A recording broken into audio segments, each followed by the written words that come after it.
Hi, I'm Lisa Leiter. Here's what's happening in Chicago business today.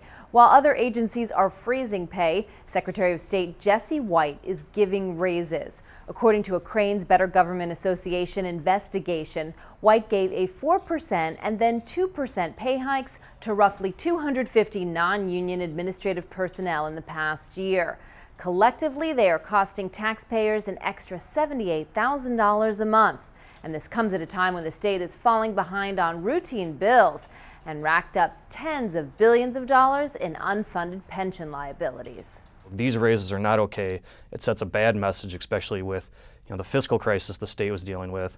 On top of, remember, they did raise the income tax from 3% to 5%, and this is going to give out pay raises in part. It's not a good message. White declines to comment, but a spokesman says the raises were needed to keep executive salaries even with the wages of unionized workers after 2 years of pay freezes. He goes on to say that the raises were funded by cutting other expenses like out-of-town travel. Well, pay is also rising at the area's factories to record highs. This is as manufacturers are fighting over a shrinking number of skilled workers.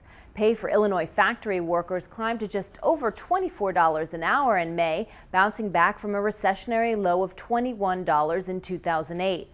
The state average is up almost 7% since last year alone, the biggest jump among Midwestern states and the third largest nationwide. Factory orders are rising and helping to boost the job market in manufacturing. It's a bright spot for the state where unemployment rose in May to 9%. Well, railroads are another bright spot in the local job market. They're on track to hire thousands of workers in Illinois over the next several years. Some of that growth is because of higher demand, but it's also the result of a wave of retirements. Illinois has about 16,000 freight railroad workers, second only to Texas. And finally, Groupon's first discount deal for a new car failed. So far, only 4 people agreed to pay $200 for a $500 voucher toward the purchase of a new car at LaFontaine Buick GMC in Highland, Michigan. Groupon and the car dealer set 10 as the minimum required for the vouchers to be issued. Groupon is canceling the deal and refunding the money to the 4 people.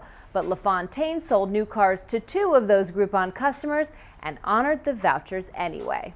Well, that's this edition of Chicago Business Today. You can read more about these stories at chicagobusiness.com. Thanks for watching. We'll see you tomorrow.